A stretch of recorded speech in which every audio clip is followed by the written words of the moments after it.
Hello and welcome back to UIE TV channel. Please subscribe our channel to get further videos automatically in your inbox. Azerbaijan protesters demand war after Armenia clashes. Thousands have demonstrated in Azerbaijan calling for war after recent deadly clashes with neighbouring Armenia. Protesters marched through the capital Baku demanding the government fully deploy the army, with some even entering the national parliament. Security forces responded with water cannon and tear gas to disperse the crowds. The recent border fighting has killed at least 16 people. Both Armenia and Azerbaijan were part of the Soviet Union before its collapse in the 1990s. Since then they have been stuck in an unresolved conflict over a piece of disputed territory called Nagorno-Karabakh, internationally recognized as part of Azerbaijan but controlled by ethnic Armenians.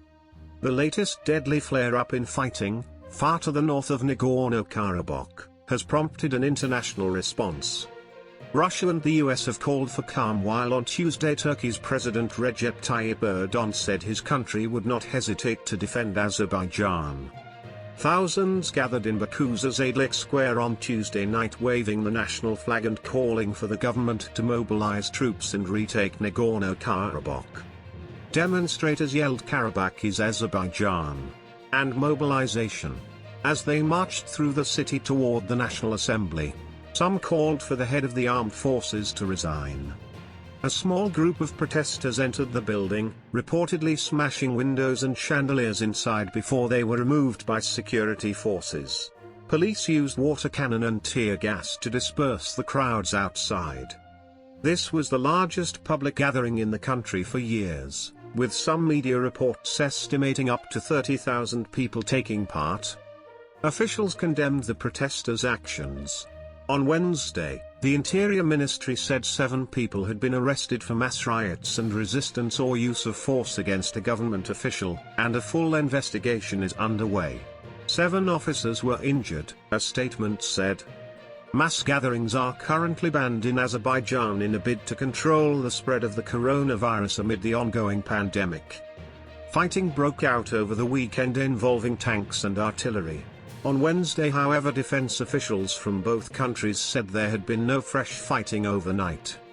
Both sides accuse each other of shelling civilian areas on the border between Tavush in northeastern Armenia and the Tovuz district in Azerbaijan. At least 11 Azeri soldiers and 1 Azeri civilian were killed, according to Azerbaijan. Armenia has reported that 4 of its soldiers have died, including 2 officers. Azerbaijan's military said it had destroyed an Armenian fortification and artillery and had inflicted casualties on hundreds of Armenian troops. Armenia denied suffering any casualties on that scale. Tensions last flared into conflict in 2016, with the countries clashing over the disputed territory for 4 days. The BBC reported from both sides of the fighting. The Organization for Security and Cooperation in Europe, OSCE, has long been trying to mediate a settlement of the conflict, with diplomats from France, Russia and the US, making up the Minsk group, trying to build on the ceasefire. Thanks for watching Universal Information and Entertainment TV. Please like and subscribe our channel for more updated videos, news, information and entertainment. See you in next video. Stay tuned.